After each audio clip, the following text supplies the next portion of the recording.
On the Profile Interview segment this week, I'll be speaking with the National President of Pengasan, who also doubles as the President of Trade Union Congress. He brings us up to speed on some of the challenges workers are faced with in the oil and gas sector, while also admonishing the federal government on some of the steps to be taken to ensure that the economy is improved.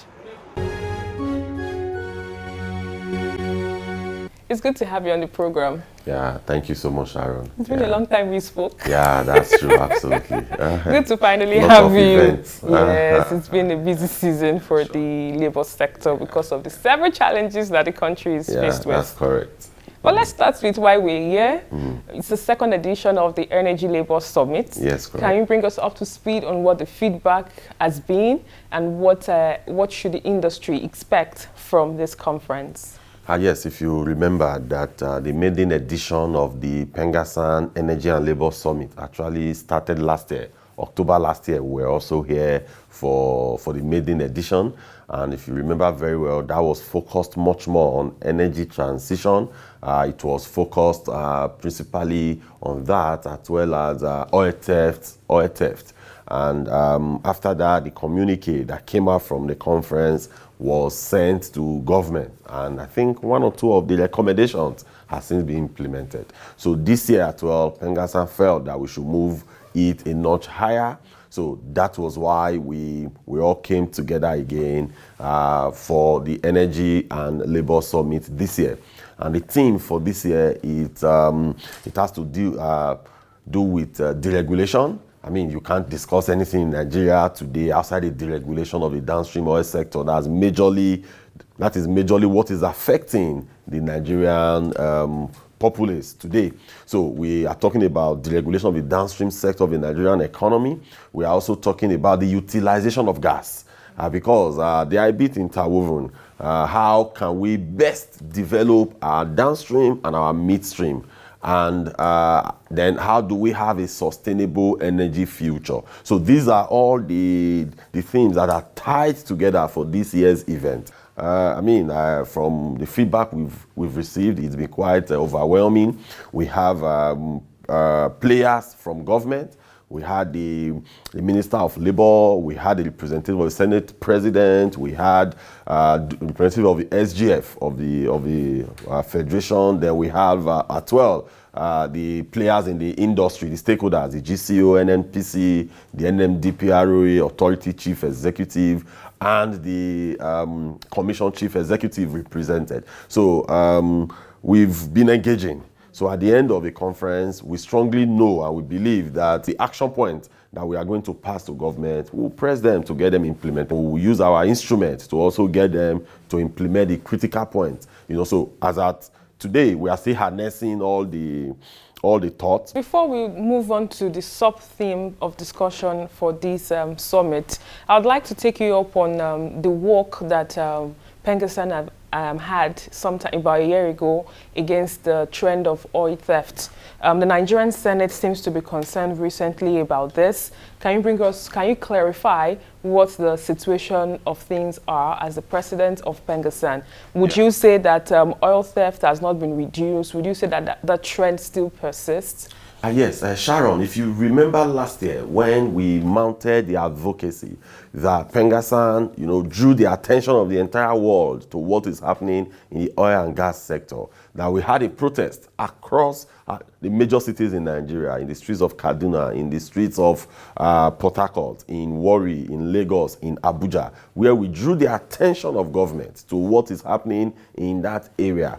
As at that time, as of September last year, we were producing barely around 700,000 barrels of crude per day.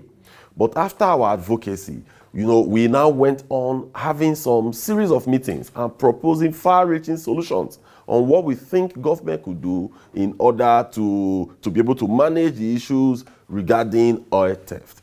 And you could recall that sometime this year, we've hit between 1.3 and 1.4 million barrels.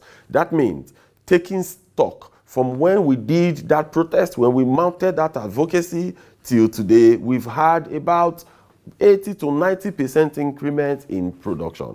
Yeah, so we could arrogate part of the success to the advocacy we mounted and to the pressure we applied to the system. In fact, at the time, we even threatened that we want to withdraw our members from the field operations, because you can't keep producing crude and you have some people out there who are stealing this crude. So, is it yet Uhuru? The answer is no. Have we solved, has the problem in the sector been solved holistically? The answer clearly is a no. But have we moved significantly from where we were as at last year till date? The answer obviously is yes. A lot of our fields are associated, we also produce associated gas. So that means you have both oil and gas in the same reservoir. So when you produce oil, gas also comes out. Even when your intention is to produce gas. So what do happen is that a lot of these companies that produce from associated wells that are operating in the swamp and the land location, what they do majorly is that they would produce the oil and gas. They will take the gas into the gas processing facilities, but the oil at the end of once it's produced, what they do, they will inject it into the well. So are you saying now that there are new strategies to fight that are in place to fight oil theft? And would you say that we have enough technology, or there are new technology in place to checkmate this? No, we can't be complacent to say we have all the technology to checkmate and fight oil theft. No, it's a work in progress. We have since commended some of the work that was done by NUIMS, former NAPIMS, a subsidiary of NNPC, regarding monitoring. But it could also be deepened. It could be deepened much more, so that we get to the era of like the Saudi Aramco, where you have facilities to monitor all your pipelines. Today, we could apply drone technology. Today, we could also apply nanotechnology, for example, the molecular structure, to be able to know, detect the issues regarding oil theft. When a pipeline is compromised, you could know in a millisecond that a pipeline is compromised. So there are a lot of technology that is abound today. We are in the era of artificial intelligence. So there are a lot of technology that we could apply to that particular sector to ensure that the issue of oil theft become a thing of the past. Significant progress has been made, but until we have zero oil theft in Nigeria, we will not rest. So all stakeholders must close their ranks. So it shouldn't just be soundbite. Senate wants to probe. We have been hearing that over and over again. But there should be massive collaboration between the three arms of government, so that finally we can put this issue behind us and gain from because today crude oil price is moving on a daily basis. It hit about about $95 per barrel in the last few weeks. So, but it since retracted. But as a country, we have not benefited from the surge in the price of crude, because the volume of production has drastically reduced. Thinking about the new world of work, we know that there's cleaner energy, there's a just transition, and there's been several recommendations. As the president of Pengasan, what will be your message to your members in terms of upskilling, reskilling, and also probably keying into the future of work in the oil and gas sector? Yes, last year, the theme of last year was focused principally on what you have raised now. And last year, we had industry experts that had conversations with us. So tying that to what is happening this year, OPEC has now even said that by 2050, the demand for crude oil will still be almost the same thing that it is today. And when you listen to the presentations, you could see that oil and gas is still with us. Yes, we understand the issues bordering on climate change. We have asked, and also issues on just transition. We're in ILO, where we talked about just transition. Today, it is difficult for you to attract finance to the oil and gas, because a lot of these companies, they are deploying their finances into renewables, into cleaner energy. So even when in Africa we are pushing for just transition, we are not cut off from the global energy mix. We are not cut off from what is happening globally. So that means in all our conversation, we must also think, If finance is not coming in, if most of the IOCs are divesting and they are allowing the indigenous oil and gas company to take charge of your local production, can the indigenous oil and gas company be able to attract the same level of investment that these IOCs are attracting? The answer clearly is a no. So if that happens, what is to happen to our members? So that is why we have communicated to our members. We are putting a lot of training skills for some level of flexibility, so that when you are having challenges in these areas, if you have multi-skills, if you can multitask, it is much more better and it is safer for an individual. So as an organization, as Pengasan, we have inculcated this since last year and we will deepen it further. Casualization of workers seems to be the order of the day, not just in the oil and gas sector, but in almost every sector. You wear two caps as the president of TUC and also president of Pengasan. It's also one of the discussion laid out for the conference. What will be your take on what can be done to ensure that we have decent work? Yeah, the greatest problem we have in Nigeria is the failure of government institutions. So when government institution fails, everybody will now labor. If today, if you have immigration, they are doing their job effectively. If today you have the Interior Ministry that are granting all manner of waivers and licenses, if you have, let's say, Ministry of Labor, who ought to put their feet on the ground and say, no, you cannot enslave Nigerian workers in Nigeria. If these institutions were strong, if they were up and doing, then there will be less for the trade unions to do. But today, we fill in that gap and do the functions of government. If you go to a country like Angola, you don't have such challenge because they have robust legislation that helps in curbing issues of contract staffing.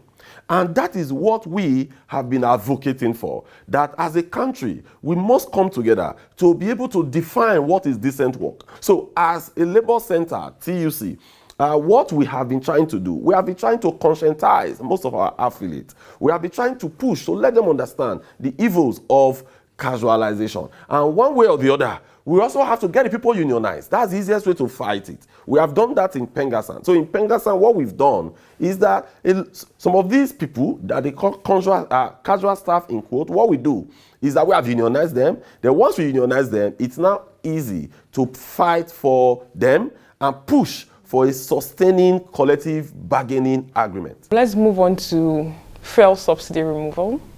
It's still a very big issue because the effects is still on us. It's assumed that if the refinery works, probably the pricing might be better.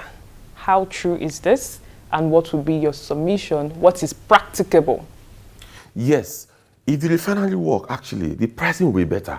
But the greatest problem that we have today is the exchange rate. That is the greatest elephant in the room.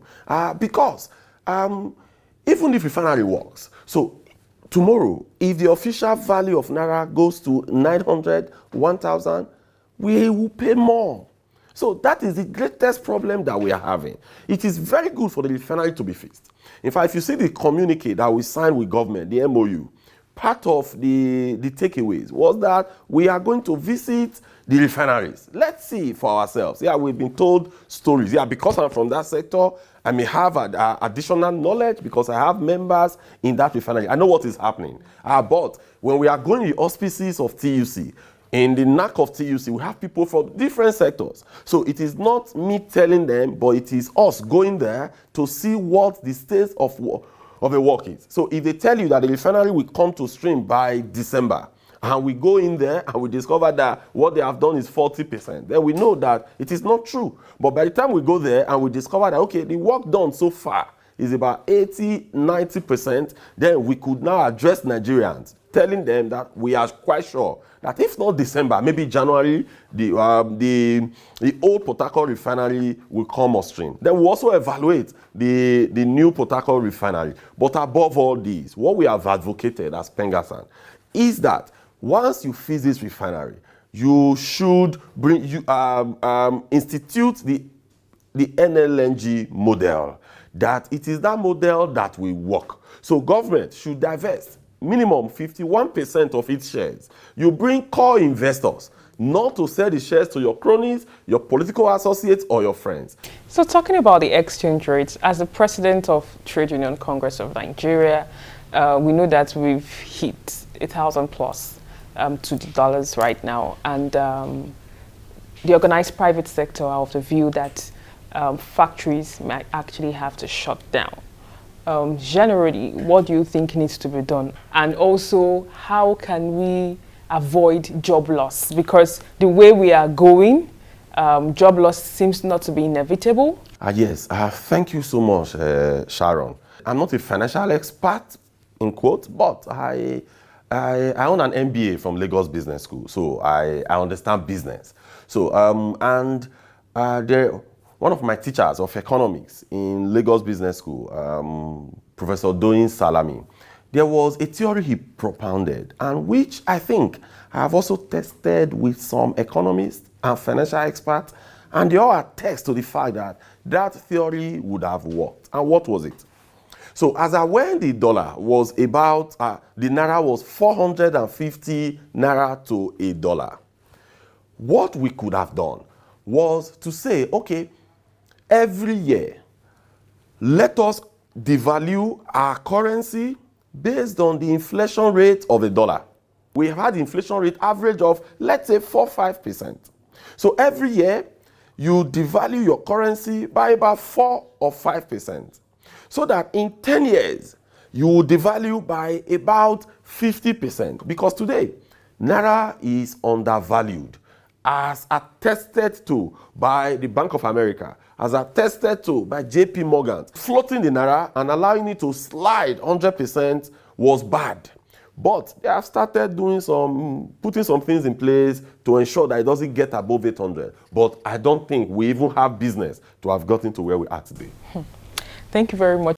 Yeah. We can't exhaust all the questions. There will definitely be other times to discuss other issues. Thank you, Sharon. Thank you for joining me. Thank you so much. Yeah. And that's all we can take on today's edition of the program. Join us next week for a fresh edition of the show. I am Sharon Ijasan. Thanks for watching, and remember that labor creates wealth.